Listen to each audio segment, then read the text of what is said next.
I guess I'm going to be very brief in terms of my introductions. You all, I'm going to say something, but you all have this set of bios, so you don't. No, I didn't get one of those, but that's okay. I'll make sure you get one. But anyway, in the order of that they appear on the program, Erica Frantz is a professor, assistant professor at Michigan State. Done a lot of very. We're changing identities. You're not Javier Corrales. No. Oh. Surprise, surprise. I don't know where that would hit. Thank you. And has written extensively on dictatorship and democracy. So lots of publications, and currently, just asking about that, she's working with Barbara Geddes and Joe Wright on a book on how dictatorships work, which I think is an important topic. And then Javier Corrales is at First page. Huh? First page. First page. Well, that's not what I meant. Javier is a professor at Amherst and has written extensively on Latin America, including really excellent work on Venezuela, much of which I have pirated for in my own writing. So I'm indebted to a lot to what he's done. Then Diana Mutz does research on. She's a professor of political science and communications at the University of Pennsylvania, and her work focuses on public opinion, political psychology, and mass political behaviors. Let's just go in the order of on the platform, and I will time you. Even though I violated the time limits, I will keep you to 15 minutes. All right, let me see if I can get this. Oh, actually, it's not here. Oh, wait, here. No, it is. Right. Okay. So, okay. First of all, thank you for having me at this great workshop on Democracies in Danger. It's a really great group of panelists, and a lot of interesting and provocative ideas have been raised. Today, I'm going to talk about how today's democracies fall apart. And I was just telling Bob, I think that I'm going to say basically the same thing that he did, except that he probably said it better. So I'm hoping for like some new faces who weren't here before lunch, so that the ideas are a little bit more exciting. Okay, and just in terms of what this is drawing from, so I usually do work on how dictatorships fall apart, but basically with all of the news headlines, there's been renewed interest in the flip side of how democracies fall apart. And I do a lot of work with Andrea Kendall Taylor, who is, she works for the government right now. She's technically part of the National Intelligence Council. So she's kind of always my intel into what that part of the world is interested in. And last fall, she approached me and said, okay, we need to do something about democratic backsliding and what's going on. So what I'm going to talk to you about today is not from, an academic study, but from basically a series of policy pieces that we did at Foreign Affairs and Foreign Policy and so forth. Okay, so in terms of the lead up, okay, so here's a picture from a Trump rally. And I have to say that, I've been studying dictatorships for a few years, not like decades on decades, but a few years, long enough. And I've never had anyone in the media contact me about my research. And then suddenly the Trump campaign happens, and my phone is ringing off the hook to do interviews about, you're a specialist on dictatorships. Can you talk to me about the United States? And I'm thinking, I'm sorry, I can't talk to you about the United States. I don't know the United States. But this just really hits home at how some of these developments are unfolding, and a lot of questions that are in the air about whether this is normal. Is this consistent with trends elsewhere? Is this consistent with how we've seen democracies traditionally backslide? okay, so Trump campaigned as an outsider. He was part of the Republican Party, technically speaking, but, you know, he campaigned as an outsider. And he had a message that was consistent with populist platforms, where you say that, you know, you can save the country, that the traditional elite can't be trusted, that the media is suspect, and so forth and so forth. And these developments prompted a number of, well, basically editorials and the like to suggest that this is consistent with a potential move towards authoritarianism. And, you know, to be clear, there were a couple of things that he said, particularly during the campaign, that were troubling. For example, during the campaign, he mentioned that he might imprison Hillary Clinton. Okay, well, scholars in our field know that you tend to try to prison your opponents when you're a dictator. He also started to, you know, basically foment distrust in the electoral process and question the legitimacy of justices and so forth and so forth. But, you know, okay, so we have this tendency to think that, well, maybe this is abnormal. But the truth is that it's happening in other settings as well. We've heard a number of examples today from Europe. So there are a lot of concerns in Europe of the potential for backsliding there. And I'm not a specialist on European politics, so I'm not going to go into the details.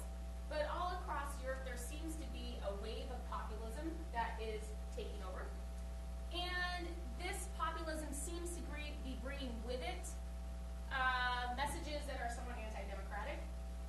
So, you know, and populism can come from the right or from the left. We kind of touched on that a little bit today about whether, you know, left-wing populism is as stabilizing as right-wing populism.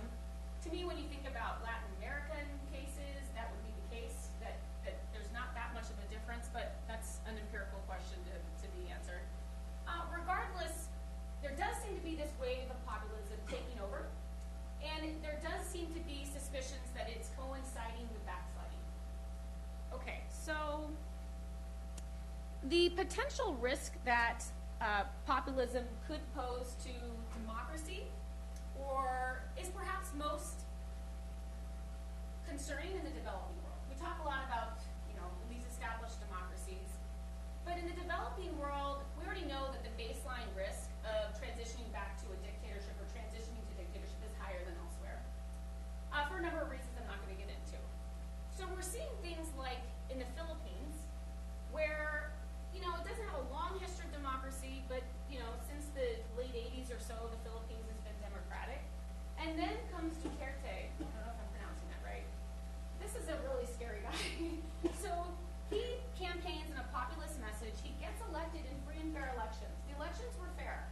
And then since he's been in power, he has used his position to really crack down on a variety of groups. Now, in the news, we're mainly hearing about people who are maybe part of the drug industry, what have you. But there's been massive human rights violations. Journalists have been targeted and so forth. And the Philippines very much seems like it's on the verge of collapsing into a dictatorship. So I want to talk about different types of democratic collapse. Okay, we've been using the term backsliding a lot today. Somebody today pointed out that, you know, collapse might not just be backsliding. There's other ways that it can happen. So I'm going to the only kind of data portion of today is going to be about trends in terms of how democracies fall apart. Now, there are kind of two broad categories. Coerced collapse, where the democracy falls apart via force. So I think that this is traditionally what we think about when we are considering democracies falling apart. So coups, rebellions, or uprisings, foreign imposition. And I should specify that I'm talking about the post-World War II period here. I know I have a lot of historians here, so just to be clear, recent history, these have been the dominant modes of coerced democratic failures. And, you know, a classic example would be Chile. Okay, so 1970, Allende is elected. Chile had a long history of democracy, and then in 1973, the military seizes control, takes over, the junta's in power for a number of years, and so forth. Now, in that instance, there is very little disagreement about when the timing of that transition happened.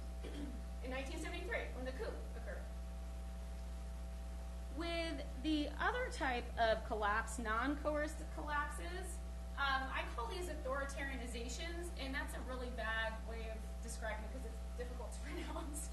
But that's the term for now, authoritarianizations. These are incumbent takeovers. So it's basically when a democratically elected leader or leadership group slowly dismantles the institution, hollows them out, such that one day you no longer really have a democracy anymore. And I think that this type of mode of collapse is really what a lot of the talks today have been getting at. But we shouldn't forget that this other type of collapse has actually been, well, I'm going to show you some evidence that that's been the most normal way in the past. Okay, so the Venezuelan example illustrates this really well. And Javier, maybe you'll be talking about Venezuela. I don't know. You know the case a lot more than I do. So I'm just going to give you some quick bullet points. Okay, so Chavez wins free and fair elections in 1998. And then there's a series of things that are troubling. So he expanded the size of the Supreme Court, allows judges to be dismissed by majority votes. He stacked the Supreme Court with loyalists, replaces those who oppose him. He published a list of individuals who signed the recall vote against him. They then lose their jobs and welfare benefits. And then he passes a number of laws that constrain media reporting. He brands opponents as anti-revolutionaries, and so on. Okay, so all of these bulleted points, and there are a lot more that could be listed, are kind of inconsistent with what we think of in terms of a strong democracy. They seem to be suddenly targeting different areas of the democratic state, and individually, maybe they might raise some concerns, but taken together, they accumulate to this situation where democracy has been eroded. And so this is the classic example of an incumbent takeover of an authoritarianization. And one of the difficulties with this type of democratic collapse is the fact that it is so subtle. So rather than the coup where you have this clean break, with the case of Venezuela, I'm sure that everybody in this room might have a specific opinion about when Venezuelan democracy transitioned to dictatorship. Actually, does anybody think Venezuela's a democracy? Okay, good. I'm not going to field that question. So, all right. But there's probably a wide variety of opinions in terms of when this happened. In my view, it was 2005. Okay, I could come up with some reasons as to why, but it really is debatable. And that is 2005. Huh?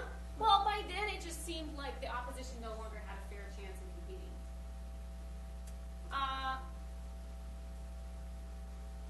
All of this was already in place. All of this had already happened. Yeah. So this was the lead up to 2005. What do you think, Bennett? 2005. Okay. Hey, maybe I know what I'm talking about. Okay. Consensus. So consensus, yes. So, but regardless, the point is that it's difficult to mark the date of the transition.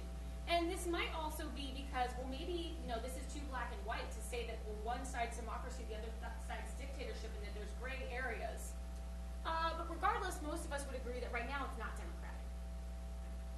Okay, in terms of trends over time, this is just a quick and dirty graph here, nothing sophisticated. So if you look from 1945 to 2010 at how democracies collapse, and by here, when I measure when the transition to dictatorship occurred, of course I'm using my own data set, so maybe different data sets would come up with a different message, but really when we look at the mode of collapse, there's some interesting trends. In blue, it's all years, and you can see that from 1946 to 2010, the dominant mode of exit was coup. So 60% in that full sample of democracies collapsed via coup, and only about a quarter through authoritarianization, and then the rest through rebellions or foreign imposition. If we just look at the 2000 to 2010 period, the numbers change fairly dramatically, such that authoritarianizations now equal coups in terms of frequency. And my guess is that if we were to look at the data from 2011 to the present, that would have changed even more so. You can think of a number of cases, Bangladesh, perhaps Turkey, where we've seen authoritarianizations occurring. Okay, so one of the messages that I have today is that how democracies are collapsing has been changing in the last 50 or 60 years. Now, another message that I'm going to have is that political scientists, at least, have been slow to address this, and we don't actually really know that much about the causes of authoritarianizations. So, but I'll get to that in a second. Okay, I'm going to point out some observations. So this is what the data say about trends, and I'm just going to point out some observations about certain things that seem to be coinciding with these trends. It hasn't been empirically established. In fact, Kaz at lunchtime basically said that it was all wrong, what I'm about to say. So just to reemphasize, these are just observations. It seems like there is a correlation between these authoritarianizations and populism. So here's Duterte again, and once he came into he campaigned, like I said, on this populist platform, and then once he came to power, did a number of policy choices that we would consider to be not good for democracy. So it's not that populism is something that's new, but what seems to be happening is that populist leaders are using new ways for implementing their vision. And again, this is observational, but it seems to be the case that populist leaders are leveraging these openings, these authoritarianizations, as a way to consolidate control. Okay. So what are some of the things that we see happening? Populists tend to come to power and then place loyalists in high positions, particularly in the judiciary and security services. We also see that they tend to attack the media, so they either censor the media or take control over traditional media outlets. They often arrest key critical journalists. Another new tactic that today's populists seem to be using is lawsuits and legislation. So they use them specifically to sideline specific opponents or members of civil society. And all of these things accumulate to a situation where it seems like democracy is being eroded. And I want to emphasize this. It seems like yesterday I was at a different conference, and I was really pleased because one of the panelists presented data from Europe, which showed a rise in populist representation and also a number of specific anti-democratic tactics that have been pursued by these groups. So maybe it's not just observational, maybe there's some meat to it, but it still remains to be tested. Okay, so this is somewhat troubling that these authoritarianizations have been occurring in this manner. And I'm going to point to one little additional piece of data. Okay, so from 1946 to 1999, 44%, so just under half of authoritarianizations led to personalist dictatorship. And personalist dictatorship, what is that? One-man rule. Okay, not too surprising, although one-woman rule in the case of Bangladesh. Okay, so, then if you look from 2000 to 2010, the numbers have changed quite a bit, such that 3/4 of authoritarianizations lead to this specific type of dictatorship. Now, why is this troubling?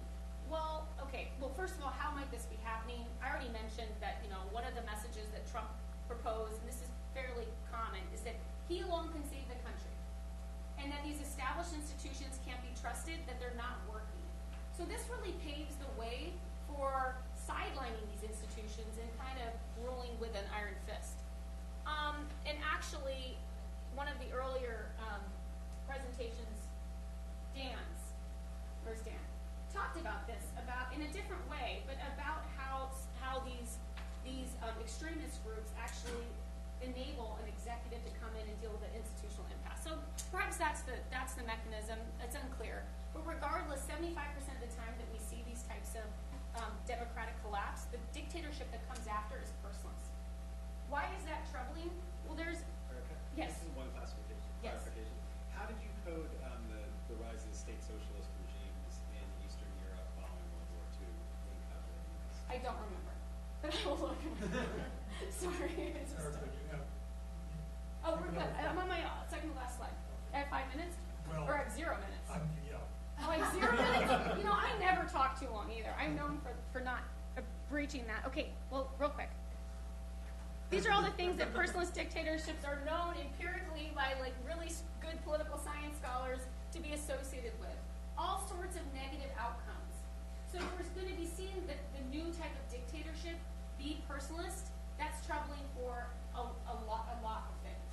Okay, I'm not going to get into all that, but I am going to close by just saying that, all right, we don't really know what the causes are of authoritarianization. I mentioned maybe populism, but it could be inequality, it could be economic conditions, it could be polarization. There was a nice monkey cage piece recently about polarization as the tool, and the mechanism, you were asking about mechanisms, the mechanism that is suggested through this formal model is that, well, if you have polarized societies, the in-group is going to be willing to accept democratic backsliding because they're so afraid of the other group ever being in power. That's the message. That's one other potential mechanism. It could be immigration, it could be globalization. Other people have pointed to international factors like Russia meddling in a lot of these different places. But we really don't know. So it's an empirical question why it is that what the triggers are of authoritarianization. I have some sense actually as to why authoritarianizations occur. But in terms of the triggers, we don't necessarily know. And what we do know is that these incumbent takeovers are occurring a lot more frequently than they were before in terms of, in the percentage of democracies that have collapsed. But we do need to perhaps dedicate more resources as academics towards trying to figure out what's going on. All right, that's it.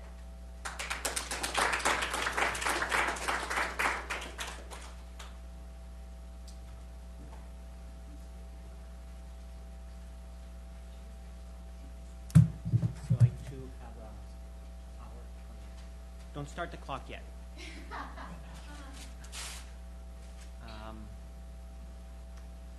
guess.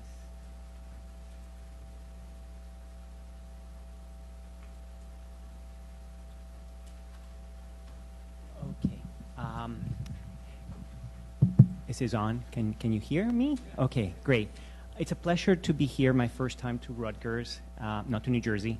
And I'm delighted to be here and to be in the company of such great scholars who have been studying these topics for so long and so well.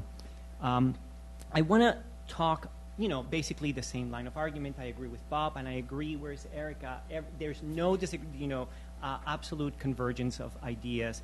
I just want to perhaps expand on some of these points. I want to thank Erica for covering a lot of ground that I won't be covering. So actually, you should thank her because that means I'll be briefer. So thank you. And on how this happened in Venezuela, the famous case of Hugo Chavez. I'm not going to talk about Venezuela today because today Venezuela is probably full-fledged authoritarian. But let's focus on the rise of the hybrid regime, the competitive authoritarianism, which is really what Chavez was responsible for. And why can't I move? Oh, there we go. It's not moving here, but it's moving there. Okay. So first, the numbers. This is using VDEM, one other indicator of democracy, also expert coding, and you have the three most important cases in the 2000s of democratic backsliding measured in terms of the liberal democracy index. You can see that we have Venezuela, Ecuador, and Bolivia. Venezuela was the most democratic of the three, but it has also been the one that has dropped the most. That's what makes it such a remarkable case, how far it has dropped and how high it started. If I were to correlate these numbers with how I feel, I would say it's almost like 100%. This is an image that I recognize. This is what how I would have ranked these cases. There is also another aspect of Venezuela and these cases in Latin America. Now I don't understand why it's moving here and not there. Is the clicker still plugged in there, Josh? I don't have the clicker.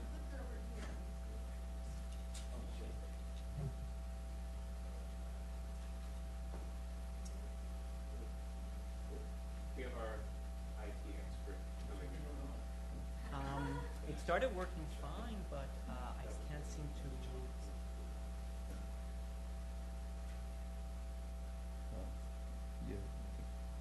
Yeah, yeah. Okay, so this is Venezuela today. Freedom House changed Venezuela's color finally to not free. It used to be partly free, and in 2017 they changed the color. The other thing is very important that these cases also represent the changing economic model. There's one way to measure how much they moved away from market orientation to more status management of the economy. Here you have in my opinion, the 4 countries in Latin America that switched the most at the beginning of the leftist administration, and by 2015, there were significant changes using this measurement. The rest of Latin America was far more stable, and these are also cases of left-wing governments, but these are the ones that changed the system the most, and they happen to coincide with places where you see erosions of liberal democracy as well. So how did this happen? And feel free to make comparisons with Trump. I am totally in favor of that. In fact, I might even do it. Let me just say that, as Bob Kaufman was saying, a convergence among Latin Americans is that you need this formula at the very beginning. This is the most likely predictor. A severe economic crisis and important breakdowns in the party system. Not all parties, but the significant ones. If you look at this, as Bob Kaufman reminded us, you can say, as a U.S. citizen, I'm safe, because we're not there. The United States really doesn't compare to the kind of economic and party collapse that these cases in South America represent. But then there is once in office. Once you get a Trump in office, the Chavez in office. And here the question is, do you need this combination of factor, or can you just get competitive authoritarianism with just what comes next? And you're going to get a consumption boom. This is very big. And for Latin America, for the U.S. standards, it would be a major economic growth. All the cases of backsliding have a consumption boom in major democratic exponent. This is a terrible violation of modernization theory in the sense of economic growth accompanies democratic backsliding. Let me say something about hate speech and hate policies. The whole notion of being completely virulent against your opponents publicly, viciously, spend hours and hours talking and producing policies that target your opponents was very important, both in discourse and in terms of policies. And what I've called autocratic legalism, or the idea that you will either ignore laws that would check your power or impose laws on others that will check their powers and not yours. So this is kind of, let me expand on some of these issues to give you some examples. First, sorry that this is in Spanish. I'm sure we can handle it. What is remarkable about the Venezuelan case is that Chavez started out, the blue line is approval ratings, the performance of the president, Hugo Chavez Frias. And he starts out with amazing approval ratings. Trump would be jealous. Putin might even be jealous with 91.9%. I've seen Putin at 80. But then notice he dropped significantly. This might be the United States, April 2017. There's a major decline. He goes down to about 32%. But then he recovers. It's a very different story from Putin. Putin, from what I understand, is always at the top. But what you see in Chavez is he came very close to losing power. In fact, there was a coup, 2 coups, and major protests. But this recovery starting in 2003 is what I think needs to be studied. And this is where the consumption boom comes in. Produced by oil. Here's the IMF trying to measure the windfall from commodity booms. And Venezuela in 2000, by the middle of 2000, had the biggest windfall of even Saudi Arabia, and certainly the greatest. But notice that Bolivia and Ecuador are there, and so they use this commodity boom to produce a consumption boom domestically. So this is a very important part of the picture.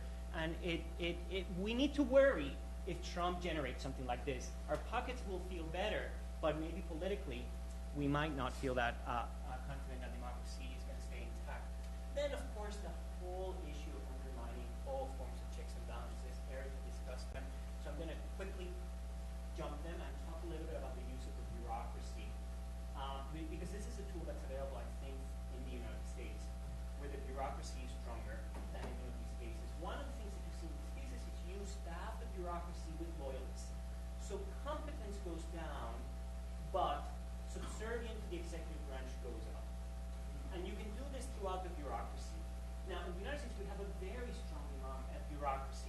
So insofar as the president might try this strategy, he's likely to have a better outcome because the bureaucracy is a better instrument of governance than the cases I've observed.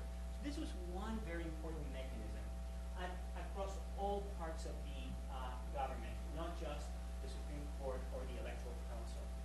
I don't know if you've heard the term gongos. Comparativists have come up with this term. This is the twist on NGOs.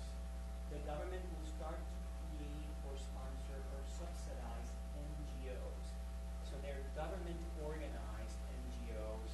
In Venezuela, they are almost paramilitary in nature, but not exclusively. There are pictures of them.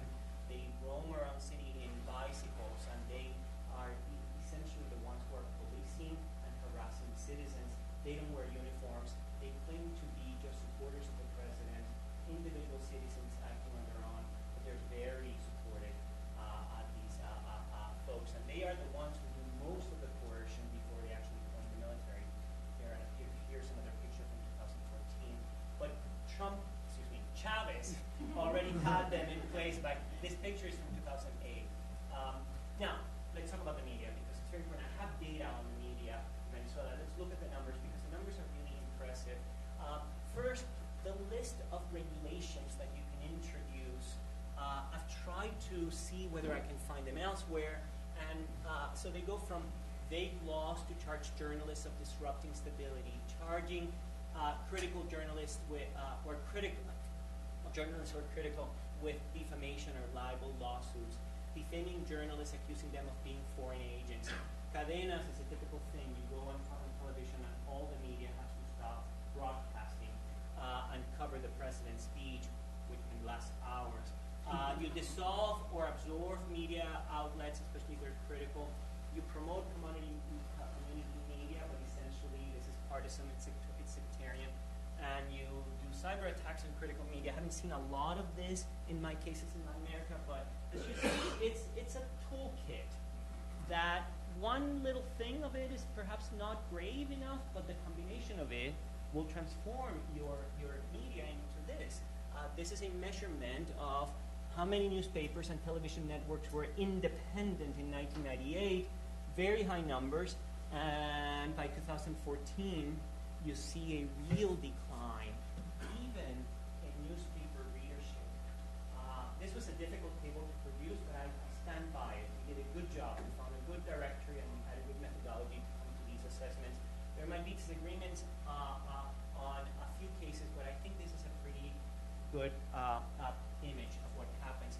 One other image is in the most recent election in Venezuela for parliament.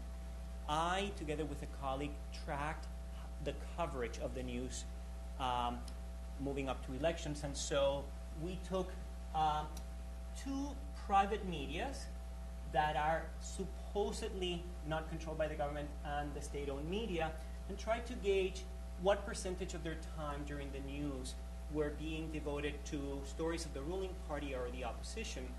And note, please, how much attention the ruling party gets. Most of it is very positive, whereas the opposition is, this is interesting. It's not that the media is going to attack it, it's that, where are they? You know, they're not being shown.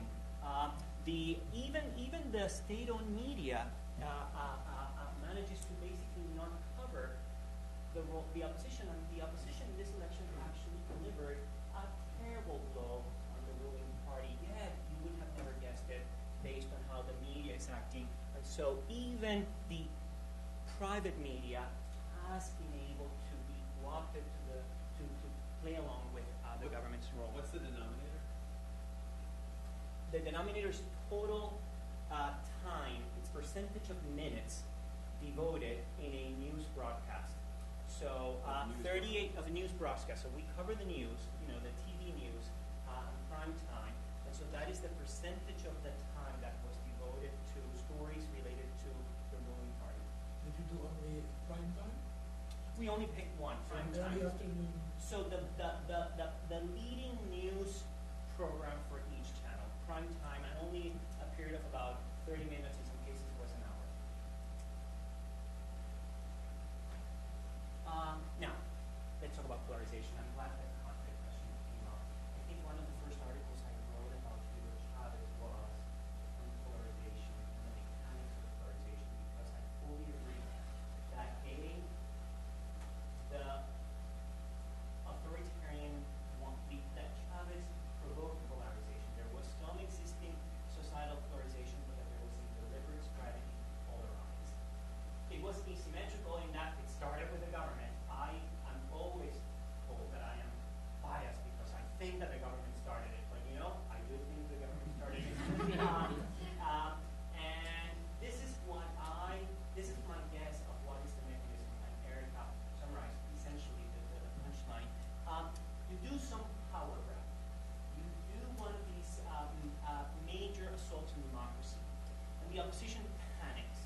is the opposition screens, and at that point, the government begins to accuse the opposition of not playing by the game, by being extremists, by being defenders of the ancien regime, by being examples of exactly what I have always been telling you, that they're enemies of our progress, and portray them using examples of the kinds of things that they're doing.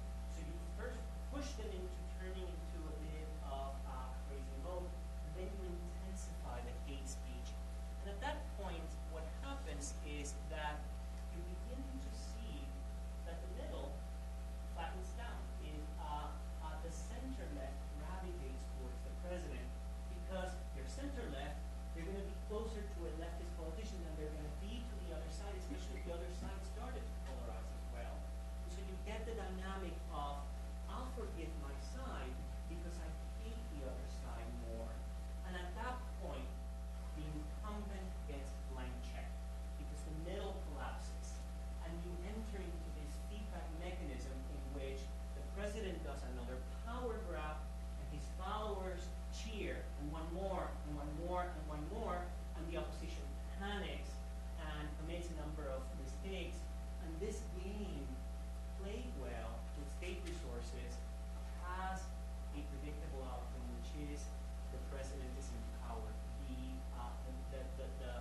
moderates essentially become a less significant source. So the moderate population deflates, and your side will never criticize you for being too weak or for being wishy-washy. In fact, they want more and more and more. And then you can use restrictions to keep cornering the other animal that you're fighting, which is the scandalized opposition. So it is the strategy that I think, some of the strategies that were used in place.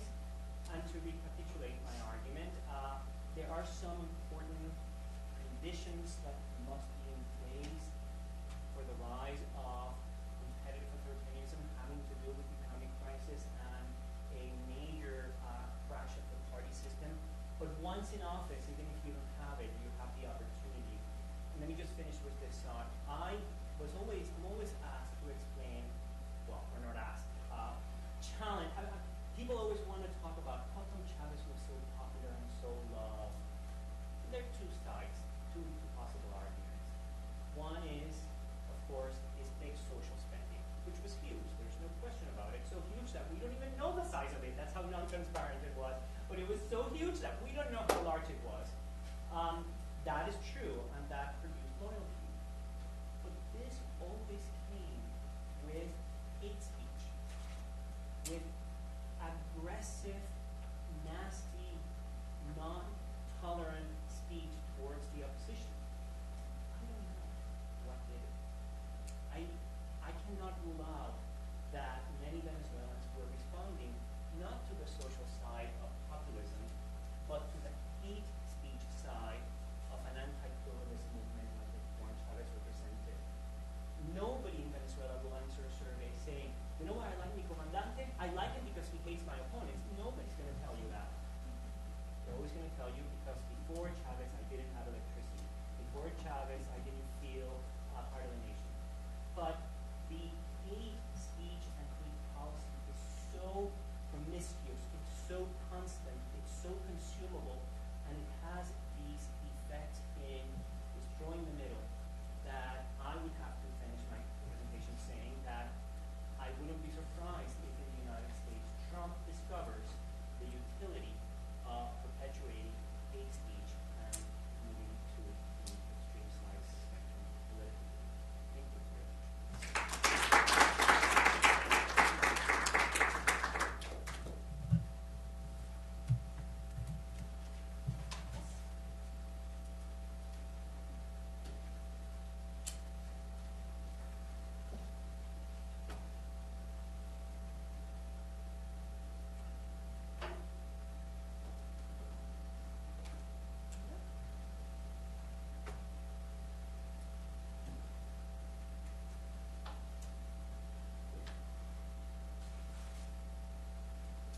Doesn't match again, wherever the IT person is. This is at the beginning of the presentation.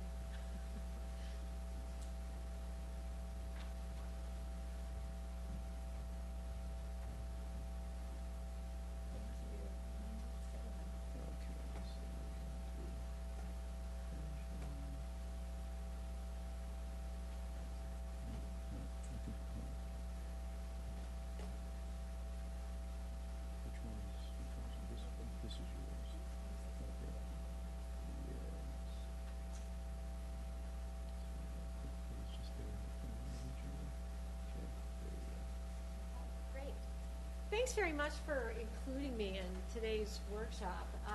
I am an Americanist and someone interested in political psychology in particular. And the work I'm going to talk about today is some work in progress attempting to explain the basis of Trump's popular support in the electorate in 2016.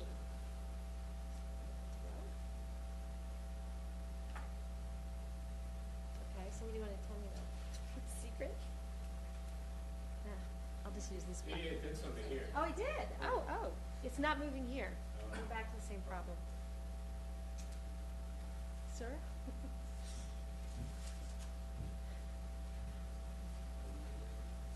Now we're back to the beginning. So this moves, but this does.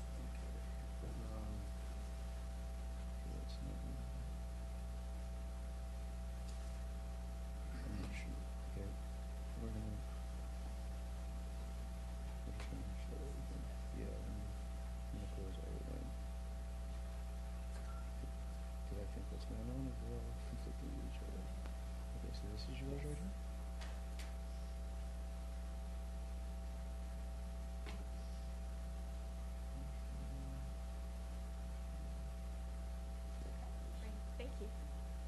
So, explaining the popular basis of Trump's support in 2016. And I was really motivated by three different questions initially.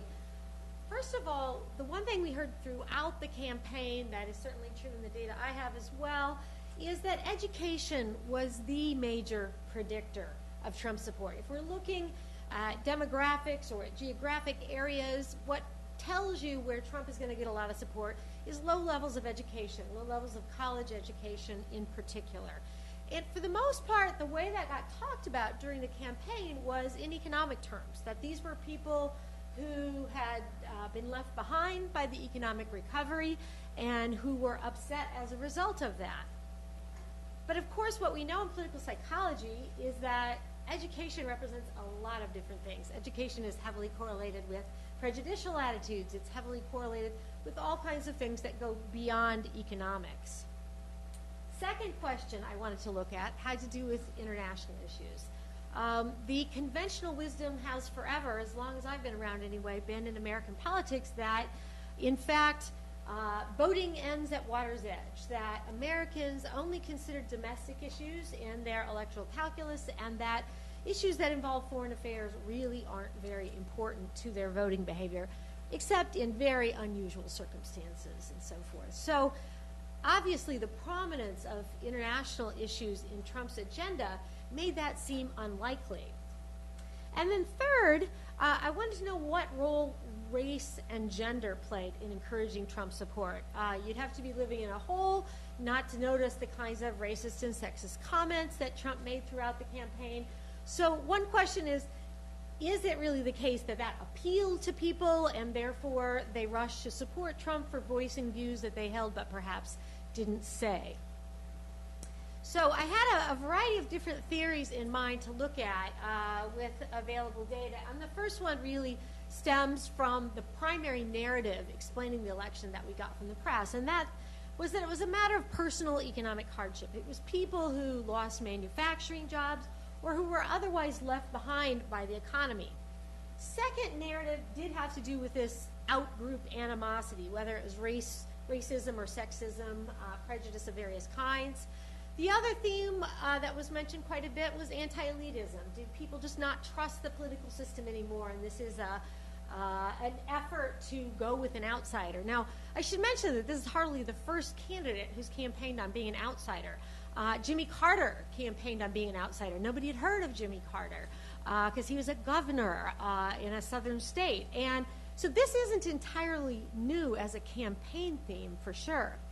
And then finally, what I found to be a compelling narrative myself was that this had to do with perceived status threat, meaning that many groups, not minority groups or people low in income and so forth, but rather majority groups who are used to being on the top of the heap in the United States, such as whites, men, Christians, and so forth, that they felt a threat to their status in the United States, and that created a backlash in opposition to the sense that they were losing status. Second type of status threat I look at is really global status threat, the sense that the United States just isn't that powerful super country it used to be, and that we have lost status in the world in general. And in this case, there's a fear of competition from other countries, a fear of it no longer being the country they once knew, this kind of nostalgia for the past that we heard quite a bit of during the election. So when it comes to personal economic hardship, this is, in our analysis of the media, this is by far and away the most popular explanation out there. Most often it was tied to the education variable, the fact that it was poorly educated people who tended to support Trump. And so that led to this narrative about job loss and stagnation and so forth. One problem with this is political psychologists have been trying for decades and decades to find evidence of self-interested economic preferences in the context of American politics. And with one or two exceptions, it's very, very difficult to find evidence that people actually politicize their own personal economic experience, connect it to either candidate choice or policy preferences. And as a result, it lended to me, it called into question, even before I looked at any of the data, the idea that this might not actually be all that likely. Second thing that we know is that when it comes to the economic change, people are very sensitive to what happened recently. In the last couple of years at most, people are very myopic when it comes to the kinds of things that influence them. And if you look at U.S. employment in manufacturing industries, what you notice is the timing is kind of off. Actually, for quite a few years now, it's been increasing rather than decreasing. So obviously there's been a massive drop in U.S. manufacturing jobs, but it isn't something that happened recently. So again, kind of reason for some questioning of whether that narrative is likely to be the case. Now, the racism and sexism, obviously there were shocking statements revealed throughout the campaign, and many argue that this was sort of racism and sexism that was there all along, and he just voiced what those people were already feeling, and they embraced him as a result of that. And again, the whole common man theme, which again is very ironic that Donald Trump is the common man, given his background and so forth. But again, another really prominent theme that it's because people don't trust the system anymore. Declining trust in government, which has certainly occurred, system legitimacy being low, and so on and so forth. And then finally, perceived status threat. And as I mentioned, there are really two different kinds we can talk about. One is the fact that already America's school children at the elementary level are already majority minority. That's already happened. They're not adults yet, but they will be. And there's been a huge amount of emphasis on the idea of whites as a minority group in the United States. Now, what's interesting about that is even when whites are officially the minority, that's not going to change the fact that their economic status is far better than that of minorities and so forth. Nonetheless, the sheer numbers issue has something that's received a huge amount of attention. Global status threat has as well. A lot of disagreement, but certainly a lot of scary headlines for people who like the idea of American dominance and of being the most powerful country in the world, feeling like they are in decline and are threatened by the rise of other economies in particular. So I should point out, in looking at these various theories, they aren't hard and fast separate categories. For example, we know trade attitudes are influenced by levels of racial prejudice. We know that a desire to dominate other groups and to have dominance over the groups also predicts immigration attitudes. So it's really hard to draw a line between some of these different theories. Where does the racism leave off and the anti-foreigner spirit kick in, and so on and so forth. Also, levels of trust in government in the United States have obviously been low among people high in racial prejudice when we had an African-American president. So again, difficult to disentangle how much is dislike of the current administration when Obama's in power if you're high on racial prejudice, and how much is actually anti-government sentiment in particular. The data I'm going to talk about come from two different sources. One is a cross-sectional survey that was done right before the election, October 2016. National Opinion Research Center collected these data for Amherst.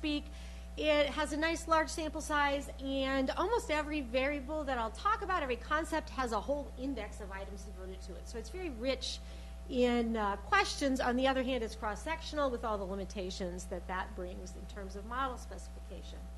Second survey is really unique. It is a panel survey, and we have about 1,200 people who were interviewed both in October 2012, right before the last election, and again in October 2016, right before Trump's election. And these people, in this case, it's a less representative sample. However, all of these are probability samples of the American population. Obviously, the second one underrepresents the people who are 18, younger than 4 years older, because they weren't old enough to vote in 2012. So what it gives us an opportunity to do is to look at change in attitudes from one election to the next, to see what really changed that explains people who supported Trump, who didn't support Romney, and so forth. So this is a particularly unique opportunity. The outcome measures, I'm going to go through these pretty quickly because for lack of time and so forth, but basically everything's coded so that high means more pro-Republican candidate, whether it's a feeling thermometer, a candidate preference versus all other candidates, or a candidate preference only among those who voted for Trump or Clinton. Because obviously the third-party candidates did make a difference in many states in this past election. So just to give you an idea, first of all, of how ununique this particular election was, the same old happened. That is, overwhelmingly, people's party identification is what predicted their vote. 94% of Democrats were Clinton supporters. 89% of Republicans were Trump supporters in the cross-sectional data. You know, those numbers are actually slightly lower than some figures, but it depends on how you count the people who were voting for third-party candidates. But Republicans are usually the more... Yes, they're usually loyal more to their consistent. party. So That's right. That's different. Yeah, that's different. Now, in the panel data, when we know people's party going back and how they voted in 2012, we can look at how many people voted for Romney and Trump, and 91% of Romney supporters in 2012 were Trump supporters in 2016. So again, huge amount is predetermined based on this consistency over time. 92% of Obama supporters were Clinton supporters in 2016. So yeah, Josh. Diana, if you do that party ID thing again, but you do it with the party ID measured in the 2012, what do those numbers look like? It's not that different because this party ID, it moves within sides, but it's not like people lead from Republican to Democrat. They don't. But you're still getting 94. Yeah, you're getting roughly the same numbers. I don't remember the exact numbers. Yeah, for here, but yeah, no, it isn't all that different. So I'll talk to you about something. these numbers are slightly less strong than they usually are, but it's still the main conclusion is the same, that it's all about party in terms of how people ultimately voted. Now, when it comes to looking at each of these theories, this is all one huge model, but I'm not going to throw it all up there because at least my vision isn't good enough to pick out numbers that small. But I want to talk you through just some of the major findings of interest. First of all, if you look at education, you get the same finding everybody else does, and that is not having a college degree is a really big supporter. Is a really big predictor of Trump support. Interestingly, income makes no difference whatsoever, and when it does predict, it predicts positively, meaning higher income people are more likely to support Trump, if anything. But for the most part, we don't see anything at all there. We also have whether people are looking for work or looking for more work because they feel they're underemployed in some way. We ask them about concern about future financial problems. Are they worried about retirement, saving for retirement, about covering medical bills in the future, paying for their kids' educations? Concern about future expenses did not predict Trump support. We also asked them their perceptions of their family financial situation. Was it better or worse, and so forth. And what you see is that does not, saying your family financial situation is worse or even staying the same, is not more predictive of Trump support than saying things are better. And in fact, that's the other thing. Obviously, at this point in time, things are improving. So it's another reason why it's odd timing for economics to be a reason that people people would rise up and support Trump in particular. We also had measures that you see here at the bottom of immediate economic context, because it's certainly the case that even if you aren't personally hurt by, let's say, the decline in manufacturing, you live in a manufacturing town, it can hurt your property values, it can decimate your city, and so on and so forth.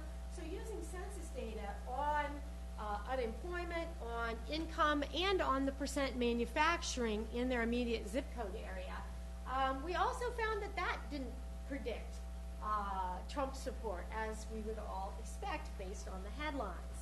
Again, continuing with more of the same model and looking at some of the variables that represent domestic status threat. Here, obviously, we see huge impact of being female, of being white. We have measures in the survey of domestic racial prejudice, meaning how do whites, blacks, and Hispanics feel about one another. Another measure commonly used to top prejudice is social dominance orientation. And as you might expect, Trump really appeals to people high in social dominance orientation. In 2 out of the 3 analyses, they are much more likely to support Trump. And then the last 3 items, I haven't broken out here, but they actually are so intercorrelated, you might as well call them one concept. But this is a series of 6 questions where we ask people, how much do you think whites are discriminated against these days? How much do you think blacks are discriminated against these days? And so on and so forth for Christians, Muslims, men, and women. And this is the extent to which you perceive the majority group as being discriminated against more than the minority group. That is, whites more than blacks, Christians more than Muslims, and men more than women. So combining 2 for each of these. And what we see is definitely whites perceiving whites as being discriminated against are overwhelmingly pro-Trump. In reality, the reason not all of these are significant is because they're really tightly correlated. It's the same people who think Christians and whites and men are discriminated against. So this turns out to be one of the, in the cross-sectional analysis, one of the most powerful predictors. So I'm just struck by the Christians versus Muslims, because the values are much lower, which makes sense because Islamophobia is much broader share than other prejudices. But from, I don't understand all those models, but from what I see, it seems that race and gender discrimination are much stronger correlated than Islamophobia. I would not go that far, because what you're seeing here is the result of collinearity between those 2 measures. Everybody wants to see them taken apart, but the truth is they are so highly intercorrelated that they're really one thing. And in fact, in the models that I've run since then, they're one thing. But people do tend to want to separate these, but if you look at this, they're so highly intercorrelated. They're like 0.6, 0.7. So it's hard to argue that they're really separable concepts. Basically, the idea that mainstream America, white Christian, America is no longer getting its due is what we see, and it seems to be one single group rather than one that discriminates against each of these categories. And then finally, I looked at global status threat as well, looking at an index of isolationism, national superiority. This, if you ever have only one question to ask, asking people whether they think the American way of life is threatened, that one is very powerful. And again, it gets at the same issue of America meaning my definition of America as white, Christian, and so forth, and male-dominated. So that's a very powerful one. Immigration and trade, both, again, strongly predictive of supporting Trump in the direction that you would expect. And then finally, we only had a couple items in the cross-sectional analyses that really got at this sort of anti-elitist sentiment. And you do see, again, the relationship you'd expect with trust in government. Again, I'm a bit cautious in interpreting that, in part because trust in government at that point meant trusting Obama. And so it incorporates a lot of the same other sentiments that we're talking about here. System legitimacy, again, an index of all kinds of things about whether you think the American system produces legitimate outcomes. Again, predictive as well. And these 2, as you'd expect, are highly correlated with one another. Switching now to what I find the more compelling evidence. This is the panel analysis I mentioned, where we're looking at what changed between 2012 and 2016 to change people's votes in one direction or another. And the reason this is, I think, a particularly compelling analysis is that, as we saw earlier from the statistics on party, for the most part, things are already explained with one variable, party or how you voted in 2012. So overwhelmingly, most of the variance in 2016 vote preference has already been explained by those variables. Nonetheless, the panel included a number of items that allow us to look at these same theories in the context of, why now? What really changed since 2012? When you do a panel analysis of this kind, in order to be explaining the rise of Trump or the net increase in Trump support, things have to change. Obviously, if nothing changes, even if you find relationships, it means nothing if people's attitudes didn't change during this period. So we were particularly interested in looking at what changed, and one thing that overwhelmingly changed is attitudes toward trade between 2012 and 2016. If you look at each of these items, these are the percent saying government should have fewer trade agreements. The one in which you get the biggest movement is the one that's framed the same way that the campaign rhetoric was, that is, that mentions NAFTA in particular as the free trade agreement. Much more opposition there than there was before. But basically, any indicator you pick that's repeated at both times shows the same pattern of increasing opposition to trade. Interestingly, this is the exception. This is a question asking people about the extent to which trade has helped or hurt their own family's financial situation. And just as it looks like here, basically nothing happened. People were already in 2012 likely to say it was equally negative or positive influence as they were in 2016. And no, the variance didn't change either. I thought, maybe they polarized and there's more people on both ends, but the mean stayed the same. It doesn't. Basically, this is not personal. They perceive trade to be bad for the country, but there's no shift in the extent to which they personally feel they have been negatively affected by trade. We also have questions in the study asking people to place the candidates for president of the two major parties on the same scale where they place themselves with respect to these issues. And this is where we see the most impressive change and ultimately the most explanatory power as well. If you look at 2012, the S there is just the average respondent opinion. Where do you place yourself on this? And what you see here is when it comes to trade, people really perceive no differences between the parties and where they themselves on average located themselves too. They're all right there in the middle of a 7-point scale. What you see by 2016 is polarization.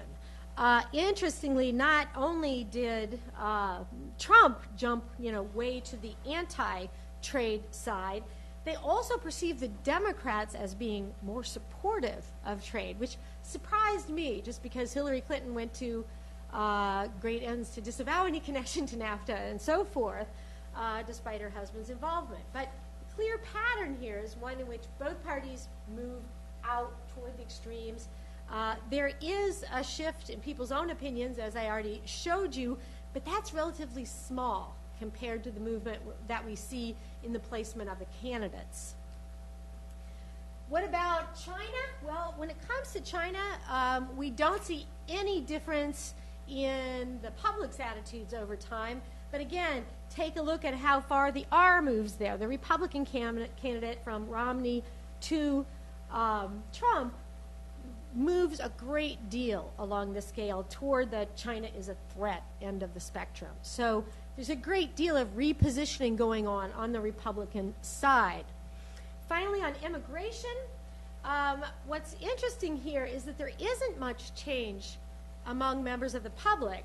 However, again, we've seen the same pattern of polarized perceptions of the Republican and Democratic candidates. That is, on immigration, Trump is seen as way out there on the send them all home spectrum. And there's also a slight change in the other direction for the Democratic candidate perception. Just to give you an idea, we had several different items on immigration opinion. And what's fascinating, I would have guessed that these opinions would have changed significantly from 2012 to 2016, if only due to Trump's rhetoric and so forth. But what we found is when it came to, it was actually in 2012, the discourse, it was a fence, not a wall. Now it's both. But basically, the percentage of people opposing the fence didn't really change at all. And what's more, the number of people who favor a path to citizenship actually increased significantly. And of course, in light of what's happened in the first 100 days with the strong reaction to the proposals that Trump has set forth and so forth, I wonder how much that is a result of the fact that he really didn't bring people along with him when it came to immigration. That is, the trade change is clearly there, but not so much for immigration. Okay, in the fixed effects analysis, what do we see? Well, again, this is all one big equation, but these are the personal economic hardship types of measures. People whose incomes went up less than on average and so forth in the fixed effects analysis, no difference in levels of Trump support. So either not gaining as much or declining, neither one made a difference. Looking for work or more work didn't make a difference. Changes in your perception of your personal financial situation also didn't make a difference, and in general, they improved, as you might expect during this period of time. Personal effects of trade, again, I showed you that didn't change, and it really didn't relate to people's preferences one way or another. Looking at the measures of immediate context, we find one tiny piece of evidence where the educational level of the area, if it's more highly educated, if it changed over time, it was less likely to be supportive of Trump. But again, hardly any support there for the economic hardship thesis. When we add in looking at status threat, we see a lot more support. And I can't show you all the models, but basically, if you look at change in individuals' attitudes on these issues, yes, they matter some, but that influence is tiny compared to what changed in how they see themselves relative to the two candidates. The American public has tended historically to be a lot more anti-trade than political elites are. And that's been true for a long, long time in studies of elites in the mass public. But what's interesting is that by moving closer to that position, Trump capitalized on this issue for purposes of electoral advantage. So in all of the cases when your distance from the Democratic candidate increases, you are more likely to support Trump, and vice versa for the Republican candidate. Now I should point out, because this analysis is comparing people to themselves, there's no cross-sectional variance going on in this model whatsoever. Each person is their own control group. What that means is, to the extent that people project onto candidates their own viewpoints, they're doing it in both election years. So that shouldn't affect the relative distance, because we're only comparing distance at time 1 to distance at time 2. The other thing that happened that is in line with theories about threat perception is that social dominance orientation. And for those of you who aren't familiar with that, this is a simple index that asks people how much they support group hierarchy, that some groups are just better than others and should dominate others. And common finding in studies of threat is that when people feel threatened, they reassert dominance as a reaction to that. And we do see increasing social dominance orientation, and we see that mattered, that change in social dominance did matter to people's support for Trump. And then finally, when it came to system legitimacy, and one measure we had, which is right up Trump's alley, of doubting the votes were counted correctly, change, first of all, there was no change in either one of those, and second of all, it didn't relate at all to Trump preferences. So people think the system's illegitimate, but they thought it was just as illegitimate in 2012 as they do now, or as they did pre-election 2016. Who knows what's happened since then. So not a lot of support for the anti-elitist thesis here.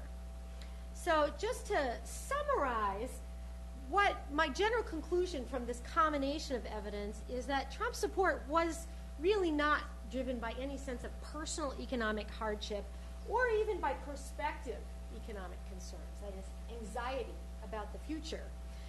Instead, it was driven by the sense of threat either to domestic social status, white, Christian, and male, or to the global status of the country as a whole, of feeling like America is no longer dominant anymore.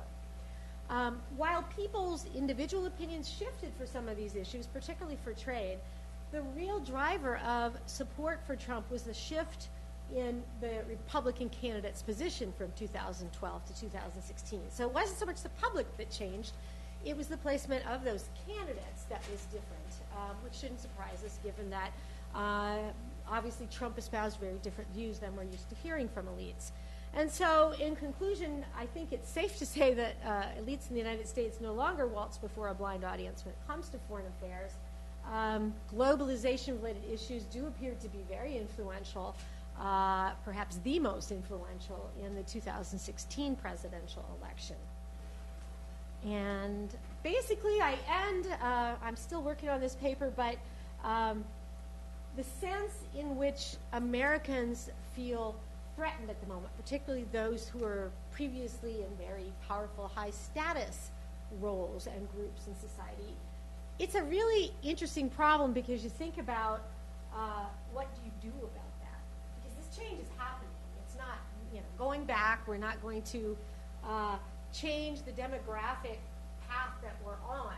So how do you reassure people that their status is not suffering in a way that causes them to lash out in response to perceived threat and assert dominance in a way they didn't feel necessary before? And I think that's a harder problem than job loss and things like that in many ways, because it is a psychological one, not one that can be fixed by a policy for people who've lost their jobs in manufacturing and that sort of thing. So I'm going to stop there. Thank you.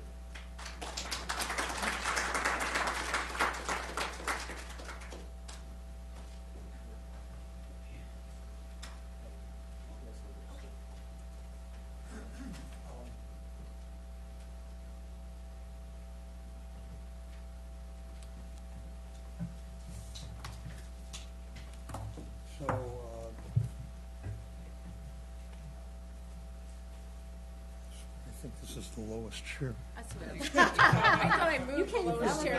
I feel like I'm Pat you on the head. I feel like I'm sitting at the children's table at Passover. Thanks all three of you for great and very interesting presentations. I got a note from Dan saying that he wants to, or we want to break at 3 o'clock. We're already running a little over. So I will be very brief, and hopefully we'll have time for more audience intervention. Let me concentrate on Erica and Javier. I think that Diana's presentation was really interesting, but I think that these two presentations raised sort of joint issues that probably should be addressed. In terms of threats to democracy, I think I agree with Erica that it's really very important to think carefully about how democracies end, and that we're entering a new era, I think in part because of the international context in which coups are rare, invasions are probably rare, and backsliding of the sort that you talked about is the way democracies that are likely to end. And so we need to think about how that happens and what the triggers are. Again, I sort of distinguish between the forces that lead up to the election of autocrats, something that Diana, you were talking about, assuming that Trump is an autocrat, and then the question of how they get away with it once they're in office. And I think that in particular, what these two presentations have added to the conversation is some discussion of that second question: how do you get away with it?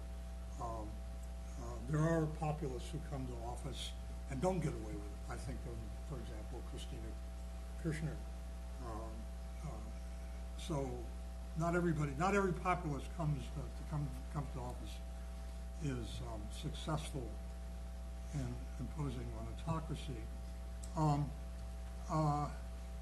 And here, just let me make a couple of very scattered points.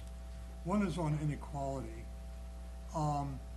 I've done some work on the effects of inequality on democratic breakdown, and not that I have the final say on this at all, but I find very little evidence that it matters. And this may go to some of the things that Diana's talking about, that it may not be sort of status, well, maybe status, but it's not necessarily economic that matters. A second point that I think I want to mention is Javier's point about the importance of economic recovery. I think that that may not be generally true, I don't know, but it certainly played a huge role not only in Venezuela but also in several other cases. In Russia, well, Russia may not be all that democratic, but there was a very strong correlation between presidential approval in Russia and the state of the economy. That's loosened up quite a bit in recent years, but it lasted for a very long time. And the final point I would make, I mean, I have a lot of points, but I want to just keep it brief, is on well, actually I have 2 points. One is on the role of bureaucracy. Again, something that Javier mentioned. I think that if you think, I think it's true what you say in the other countries. I think there's a real question of how that's going to work out in the United States, because at least so far the bureaucracy has been quite resistant to Trump. And whereas in other autocratic situations, the elected ruler takes over, the military takes over, puts his loyalists in the bureaucracy. I'm not so sure that's going to be that easy in the United States. It could happen, but I'm not so sure it will. And then the final point is on status management of the economy, and I think that also is a very important aspect of this. And this actually also this is where left and right populism kind of converge. One of the things about these kinds of populist autocrats is that they use the economic resources of the state to consolidate support. And that often means nationalization, but it also means crony capitalism, and that I think is a factor. It's not only the legal, not only the constitutional, but it's these extra constitutional resources that I think matter. And then finally, I'm not going to comment very much on what you have to say, but there's 2 questions I have, and one is a very naive question that comes from somebody who's absolutely ignorant about statistical analysis, but I always feel a little uncomfortable when a lot of variables are crammed into the same model. And I just wonder, there's a lot of variables in the cross-sectional model, and so I'm wondering how and they all interact. I mean, they may not be highly correlated in a statistical sense, but they all interact. So there's a real question in my mind about how you pull these things apart. And then the second question to you, Diana, is that your data are not going to tell you necessarily, is how stable the support for Trump is going to be is going to be going forward. And so my assumption on all of these regimes is that economic payoffs matter, and your data calls that into question. So maybe you could comment on that. But let me kind of get questions from the audience. And then we can great, 3 questions for each. First, with Erica, can you talk a little bit about how you find coup? Because 40% seems much higher than I would have thought in the last 20 years. It's simply military or coup, how you heard that. Javier, when you were talking about polarization, one question that came to mind was, how much is polarization rooted in a kind of pre-existing cleavage, or is it kind of a pure, voluntarism certainly has a lot to do with it. You need a political entrepreneur, but if you had put Hugo Chavez in some other country or type, would that have the same impact? So how much are we talking about some deep underlying structural variable, or is it pure kind of political entrepreneurship? Finally, for Diana,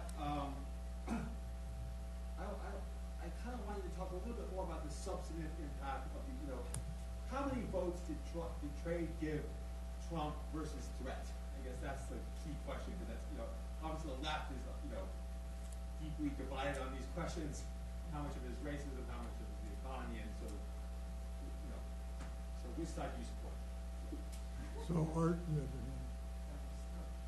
Really, really interesting stuff. Questions for everybody. I guess beginning with Diana. I really like the finding that it's true. It's always nice when the data cooperate. All of the look at the far right, and economics just doesn't really seem to matter over and over and over again. And I buy that. I mean, it's you're right. Why not? Trump should have appeared in Canton, Ohio in 1983, 84. Right? And we should not be using narratives about that happened 20 or 30 years ago. And it didn't.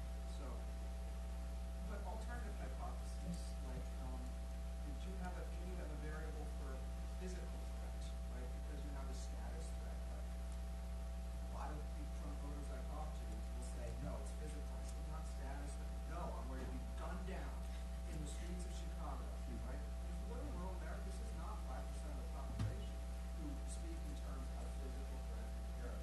So that wasn't in there, and I just wondered if it was. That's just like a baseline about expectation after 2 terms in office when you become the president or governor. And there must be like millions of studies in American politics really on that. So having now shifting to Javier and taking back what I said about economics not mattering at all, I do think that this notion of a consumption boom is really interesting, and in Hungary, features of people using their houses as ATM and then getting it denominated in Swiss francs and dollars. Those are big problems. So I wonder about this particular interest groups that hurts and why consumption booms seem to be. Ben Ansel has written something on housing prices and preferences for APSI. Don't hold that against it. It's really a piece. But it's, so he looks at it in some ways, stuff. But I like that bit. And on the personalistic versus one part of the state question, Erica's presentation, I'm confused about, I mean, are you using Barbara Geddes' definition of personalist versus institutionalized? Because I'm not sure what we're looking at in Hungary. Are we looking at the beginning of Christian democracy in Italy in 1948 or pre in Mexico? Is this, in that case, Orban would not be a personalistic ruler. We want to set up the party. And what's Genoa? What's the point of religious rebuilding? Yeah. Wasn't that about, parties taking over the state and in particular, so you're seeing sort of the birth of that strategy, but it's institutionalization, right, rather than personalistic, taking the power, like Lukashenko and Putin, maybe. So I just wanted to push you on that personalistic versus something else. Thanks. So we have time for 2 more real fast questions. So Jan, you've been, I'm sorry, but Jan and then Josh, I saw their hands. And then I want to give the panelists a chance. Okay, Cass, by popular demand, you also will get a time for a question. But Jan? So first, a quick observation. When Javier was talking about Venezuela, which perhaps is the most extreme case, I was substituting Poland for Venezuela. It worked perfectly well, all the way through all your criteria. So I'm now even more concerned about what's going on there. But my question is about the, based on the fact that all of you and many others confirm as much as we can confirm this, that this is really about culture rather than some feeling of endangerment threat rather than about economic factors. If so, then the supply side interests me a lot. And producers of those understandings of the world, not just the politicians themselves, but the others. So my question to all of you is, who are the others as you see? Because, for example, I would suspect that it would confirm what is clearly happening in Poland, which is the enormous role of the Catholic Church, which is incredibly retrograde, or whatever word you want to use. I'm not sure to what degree, in other very religious countries, this country, so that we know, played a role, but Latin America is testing ground for all of this. So what can you say about the role of religious institutions in this mobilization of this type of thinking in the world? Josh. So 2 quick questions, one for Javier. hate speech, I tend to think about it as directed against a group. That's where I kind of think of hate speech as being anti-something, anti-Semitic, anti-Hispanic, anti-Muslim. So please educate me just a little bit about Venezuela. Was this hate speech that you're discussing, are you giving a different conception of hate speech, which is just sort of like really violent political speech, or is there an ethnic dimension of the conflict in Venezuela? Diana, I love the panel data. I think it's fascinating, and I think it's an amazingly good way to get at this projection issue on the placement, having worked with some of that data before in cross-sectional analyses. But my question for you, though, is that you made this one comment at one point where you said something about, like, and I'm explaining the change in the vote, right? And, like, what change in the vote? Like, the election outcome was the exact same thing as the last election. Like, she got 2 million fewer votes than Obama did out of 110 million votes. I mean, like, change Comey, if Comey gives a little speech about, Russia instead of a speech about Anthony Weiner, like, maybe the election's exactly that. I mean, this is statistical blip. So what are we actually learning from this survey? Like, how many people are changing their votes? And you got 1,200 people. Like, what's the actual number of people that are contributing to these results on flipping from Republicans to Democrats? And the second thing is, this is what I want to push you on, because I think it's possibly interesting, but it's possibly a challenge what you're finding, which is, why, if Trump is the big wild card, right, and he does all these things in terms of trade policy, like, what's going on with where people think about, like, their representatives and their senators on these issues? Because mainstream Republicans aren't really changing their positions on this, and yet we now know that Republican supporters of the Republican Party. So is this like I know we have this great panel thing to say it's not a projection effect, but is it a partisanship effect? And then the final thing is just a suggestion on I don't know if you saw these two amazing pieces by Jonathan Rodden in the Lucky Page about the small towns and still the city urban areas and stuff like that. So it'd be great to see if with your data you can get at this smaller cities, are you in the urban center versus in the suburban areas around it? Cass, you have the last question. I like the mechanism of the polarization. I have two problems with it. Particularly Venezuela, somewhat conveniently, the U.S.-backed coup was taken out, which, if you talk about polarization, might play a role. The other thing is you start at the power grab. But actually, and this is more broadly, if you look at what, for the sake of argument, liberal discourse versus populist before they come to power, that's far from a common view. And so Chavez didn't come in as a legitimate actor for the powers that be in Venezuela. He might have taken it to what you call hate speech, but I'm not sure whether it was a normal oppositional discourse before he came in.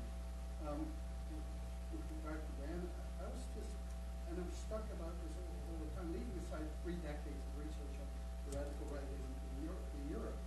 In 1955, Lipset wrote an article about the radical right in the West.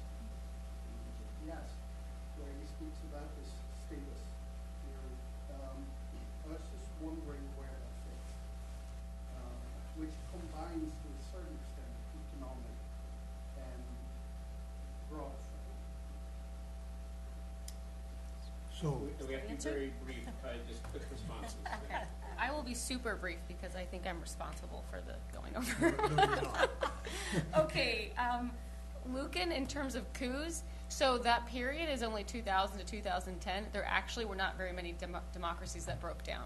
So it didn't take which is consistent with the story that you were telling with that haven't been that many democracies.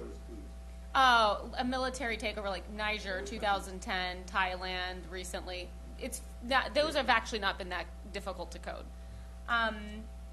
Okay, so that's that part. And then in terms of so personalism. Okay, I don't know the case of Hungary, full disclosure. So it hasn't technically entered the data set because it's been too recent. But there are always disputes over what's personalism, what's not. And we have a new data set, Barbara Joe and I, that should be coming out any day now, where we look at different indicators that we think correlate with personalism rather than just this blanket category. And I think that should alleviate some of the disputes that have occurred over what personalism actually is, like who controls the paramilitary forces, who controls the party, and so on. And there's a range. And, in the case of Putin, when we look at these indicators over time, there's a very clear increase in personalism since he's come to power. But, when you think about institutionalization, I think we have to think about who's in charge of those institutions. Is it the same person? Can those institutions constrain? Like, do those institutions have any control over leadership selection and so on? And then in terms of religious institutions, I don't know anything about religious institutions, so I'm going to defer.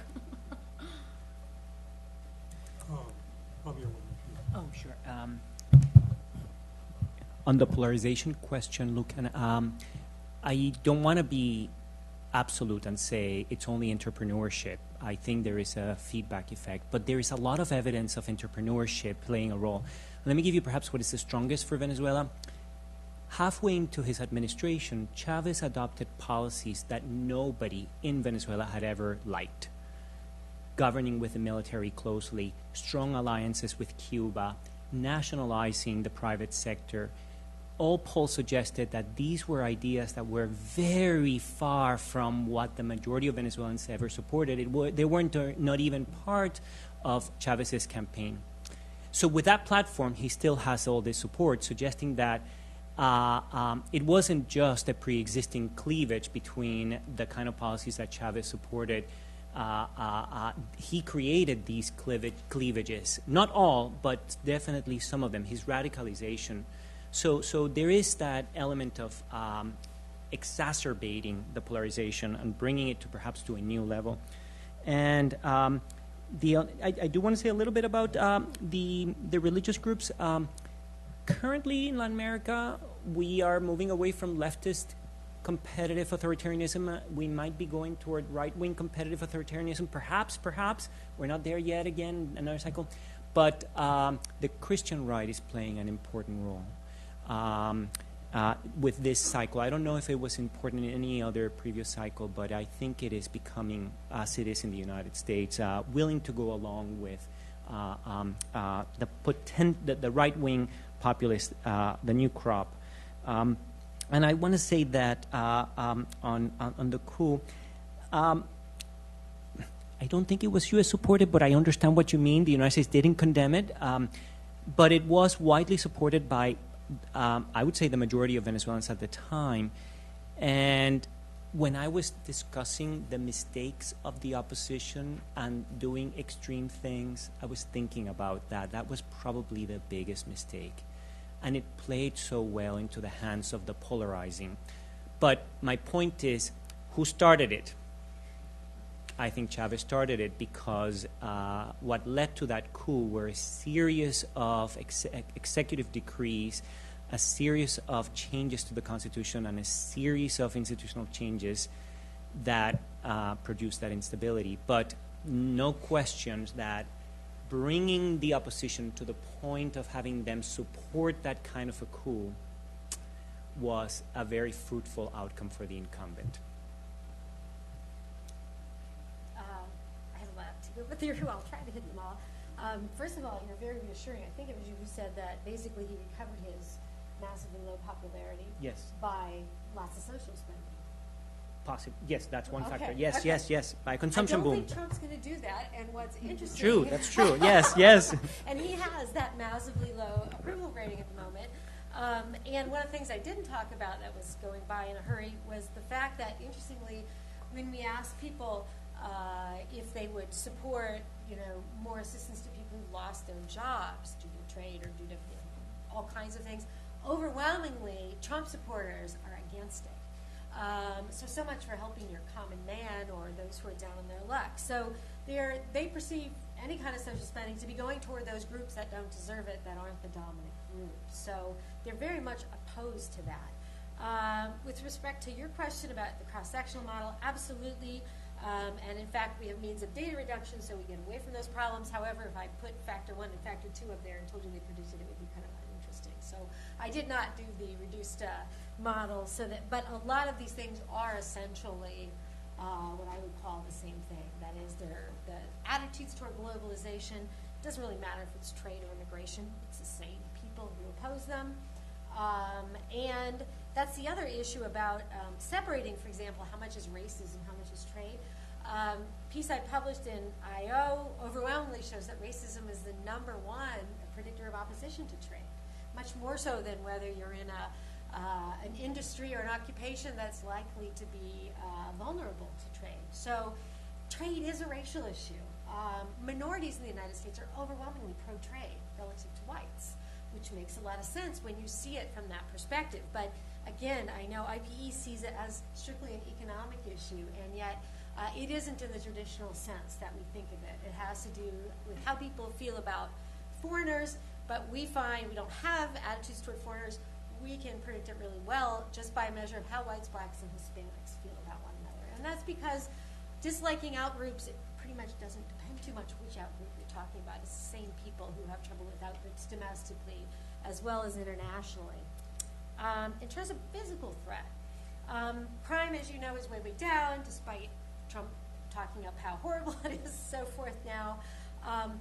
The one item I didn't talk about that was in these models is perception of terrorist threat, which is, of course, used as a rationale for a lot of these policies to block immigrants and so forth. Doesn't matter at all. Perception of terrorist threat is not what's driving this. We find it much more about status threat of these various kinds. So that surprised me. I thought that people would roll that all into one. Other forms of physical threat that sort of don't fit this pattern, and I'll try to at the same time answer the question about urban-rural, taking into account the things that I talk about, like prejudice and so forth, the urban-rural difference completely falls away. And people in rural areas are less educated. They also tend to have higher levels of prejudice and so forth. So it's difficult. The one thing that I will say does make a difference in the trade attitudes of people in rural areas that is different from that particular frame is they don't want to move. Their willingness to move elsewhere for a job, which is an assumption of trade theory that you will move to where the jobs are, they will not move. Whereas people in urban areas are much more willing to move. We ask them, if you were to lose your job, would you be willing to move elsewhere for one or better pay? And people in rural areas want to stay put much more. So that's another source of difference there that alters their attitudes toward the international economy. I haven't read Lipsett's piece from the 50s that you mentioned in particular, but as Rick and others who do political psychology know, there's a tremendous number of experimental studies now of status threat, where all they do is, for example, show people a headline about whites becoming the minority, and their levels of dominance go up, their levels of ethnocentrism go up, and all these kinds of things. So a lot of the sort of causal argument has been covered pretty well from these laboratory experiments, but what we haven't really seen is it operating in the real world. So that's what the part of this that I'm trying to do here. Stop. Okay. Thank you, Pam.